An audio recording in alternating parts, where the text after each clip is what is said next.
ಇರುವಾಗ ಕೆಲವರನ್ನು ಮಾತ್ರ ಪ್ರೋತ್ಸಾಹವನ್ನು ಸುಖದಿಂದ ಓಡಾಡುವಂತೆ ಮಾಡಿರುವ ಯೋಗ್ಯತೆಯು ನನಗೆ ತಿಳಿಯಲಿ.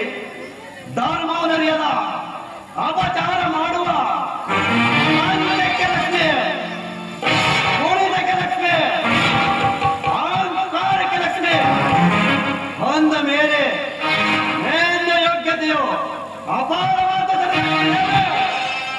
ಏನ ನುಡಿದೆಯನಿ ಹೀನ ಮನುಜನ ವಾಕ್ಯವನ್ನು ಏನ ನುಡಿದೆಯನಿ ಹೀನ ಮನುಜನ ವಾಕ್ಯವನ್ನು ಏನ ನುಡಿದೆಯನಿ ನಾನಾ ಮನುಜರ ಬಣ್ಣಗೆಡಿನಿ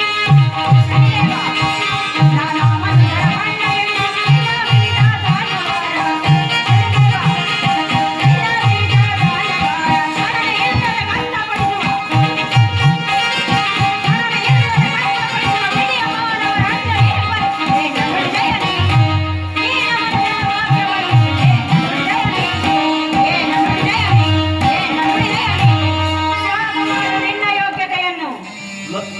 ಮಾನವರ ಜನ್ಮರಾಶಿಯನ್ನು ಪ್ರವೇಶಿಸಿದ ನಿನ್ನ ಪೌರುಷವಲ್ಲವೇ? ನೀನು ಪ್ರವೇಶಿಸಿದ ಮಾನವರಿಗೆ ತಿನ್ನಲು ಅನ್ನವಿಲ್ಲ,